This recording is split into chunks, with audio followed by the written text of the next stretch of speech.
এটা তো আমরা বরাবরই এটাকে সমর্থন করে আসছি। লেজিটিমেট ডিমান্ড, সরকারের টালবাহানা চলছে, মানুষের ইন্ডিজিনাস পিপলদের সেন্টিমেন্টটা সরকারকে উপলব্ধি করতে হবে। এভাবে তো চলতে যাওয়া যায় না। এদের একটা সায়েন্টিফিক কারণও আছে, প্রোনাউন্সিয়েশনের ব্যাপার রয়েছে, এদের একটা লেজিটিমেট ডিমান্ড। এরা দীর্ঘদিন ধরে কংগ্রেস দল, আঞ্চলিক দলগুলো দাবি জানিয়ে আসছে।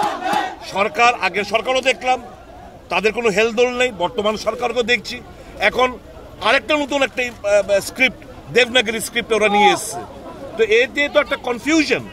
আমরা পুরোপুরি এই ডিমান্ডটাকে সমর্থন করি যে ককবরক ভাষার স্ক্রিপ্ট অতি দ্রুত রোমান স্ক্রিপ্টে যেন নির্ণয় করা হয়, সরকারের কাছে দাবি জানাচ্ছি। এর আগে দুটো ভাষা কমিশন, সমাচরণ ত্রিপুরা কমিশন, পবিত্র সরকার কমিশন, এখন অতুল দেববর্মার একটা কমিশন, কোনো রিপোর্ট কোথায়? আগের দুটো রিপোর্ট সুপারিশ করেছে ককবরক ভাষাকে রোমান স্ক্রিপ্টে, কিন্তু সরকার নতুনভাবে একটাবার ওদের দেবনাগরী স্ক্রিপ্ট নিয়ে এসে এটাকে একটা কমপ্লিটলি একটা বিতর্কিত একটা পরিস্থিতি তৈরি করার চেষ্টা হচ্ছে।